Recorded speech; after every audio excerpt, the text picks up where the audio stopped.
देश पकोड़ा बनाने लगे, खाने वाले कहाँ से आएंगे? पाकिस्तान से आएंगे कि अमेरिका से आएंगे पकोड़ा खाने के? सबरा देश पकोड़ा ही बनाने लगे। ये बच्चे खाने के लिए कहाँ से आए? मोदी जी को बोला, मोदी जी को खा जाएगा उन पकोड़ा ने सबने। इस देश को दिए आरएसएस, इन्होंने तो लड़ाया है देश को मिटाने की सोची है, पर ये किसान देश को नहीं मिटने देगा।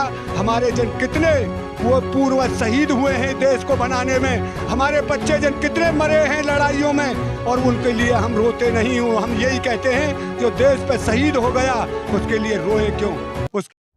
जामिया वर्ल्ड, इंसाफ की आवाज़। देखिए, ये किसान की परीक्षा मत ले। किसान वो फौलाद है जो आंधी तूफान से नहीं डरता, जो गर्मी से नहीं डरता, और किसान शेर पैदा करता है जो सीमा की रक्षा करता है। वो किसान ही तो देता है, और कौन देता है? जो देश को रखाता है वो जवान भी किसान ही पैदा करके देता है अपने घर से, और देश के पेट को किसान भरता है। ये सरकार किसानों से टकरा गई है। मैं अब भी कह रहा हूँ, अपनी बुद्धि को सही कर ले, ये लड़ाई आर पार चलेगी। हम जब फसल मर जाती है हमारी, तो भी दोबारा खेत को जोतते हैं और बोते हैं। ये नहीं कि उसको छोड़ बैठे खेत को। किसान तो वो चीज़ है, किसान कभी घबराता नहीं। आप नौजवान हैं, रोजगार में नौकरी मिली या पकौड़ा बेचने के लिए तैयार हैं? हाँ बिल्कुल, पकौड़ा बेचने के लिए तैयार हैं। एमएसपी 1925 रुपये है गेहूं पे, और 1700 रुपये में कल ही बेच के आए हैं। पकौड़ा ही बेचना बाकी रह गया, और तो कुछ रहा ही नहीं है अभी। तो विश्व गुरु कैसे बनेगा अगर जब तो आप इतने पढ़ाई लिखे कर लिए हैं, ग्रेजुएशन कर लिए, MBA कर लिए हैं, और प्राइम मिनिस्टर मोदी जी कहते हैं कि पकौड़ा बेचो? हाँ, विश्व गुरु बन चुका है देश। 325 रुपये, 317 रुपये जो है गन्ने पे एमएसपी है। 200 रुपये जो है अगर आप लेना शुरू कर दो तो लाइन लग जाएगी आपके पास में देने वालों की।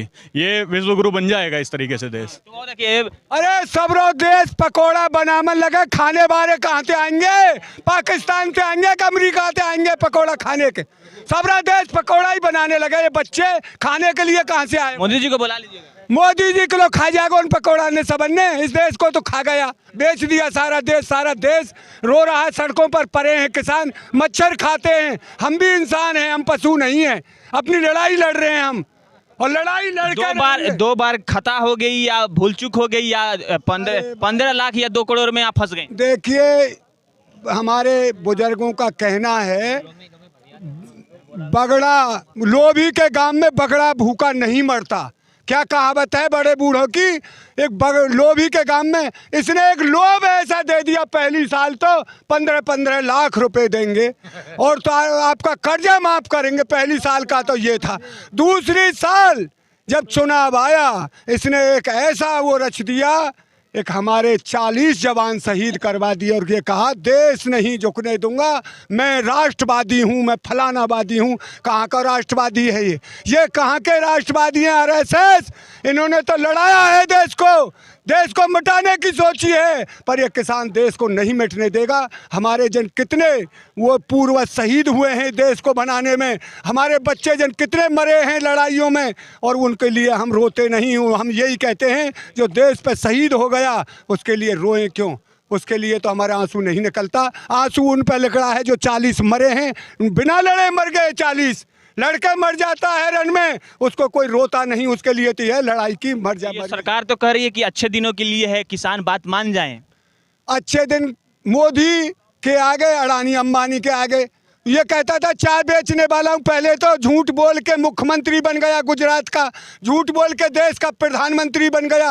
अच्छे दिन तो मोदी के आया है जो 8.5 लाख करोड़ का हवाई जहाज में उड़ रहा है। उसे क्या पता किसी से क्या बीत रही है बेचारे से, किसी के घर नाज है कि नहीं, कपड़ा है कि नहीं, किसी को कितना भूखा है, प्यासा है, क्या बीमारी है। उसने अडानी अंबानी को कर दिया बहाल, और आप बहाल हो गया। देश की उसको कोई चिंता नहीं है। नहीं, देश के राजा के लिए सब जनता अपने प्रजा के समान होती है। ये जब जो प्रजा, एक मेरी प्रजा किसी तरह दुखी ना रहे। तो जैसे कि और आप बताइए, नौजवान हैं, इतना सेटअप गेटअप चढ़ाए हुए, लेकिन सरकार आपको देखेगी तो कहेगी कि आप किसान पुत्र नहीं है, किसान नहीं है, आप तो नेता हुए। तो इसको क्या कैसे हैंडल करें? बिल्कुल सही कह रहे हैं। मोदी जी ने जो 40 जवान हमारे मरवाए थे, मेरा खुद का भाई भी फौज में है, हमारी जो है मेरे कम से कम 50 भाई फौज में होंगे, जितने भी मेरी रिश्तेदारी है। मैं भी जाना चाहता हूँ जो है उनके लिए। बस मैं 2 शब्द कहता हूँ मोदी जी के लिए कि देश के दुश्मनों का वफादार तू ही है, सच पूछ तो गद्दार भी तू ही है। तो ये है नौजवान किस तरह से चीज़ों को समझ रहे हैं, और किसान जो स्पेशली जो बुजुर्ग हैं, और कहा जाता है कि बहुत सारे चीज़ें भूमि अधिग्रहण भी किया जाता है कि आपके लिए जॉब देंगे, आपके लिए बड़ा सा स्टोर खोलेंगे, लेकिन एमएसपी भी नहीं दी जा रही है। तो बुजुर्ग किसान आप हैं, थक हार नहीं रहे आप? देखिए भैया, अब यह बात है, तू पूछे ना, किसान की ये पीड़ा 75 साल की है। जब के हिसाब से जैसे नौकरी में इन्होंने बढ़ा दिया है, दाम हर साल बढ़ाते हैं उनका।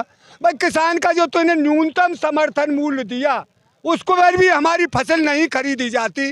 अरे 1865-68 रुपये धान का था, वो धान पे क्यों 11 से 700 रुपये कुंटल। और ये क्या कहते हैं, 6000 रुपये देकर साल में किसान सम्मान निधि, उसका ढोल बजाती है मीडिया।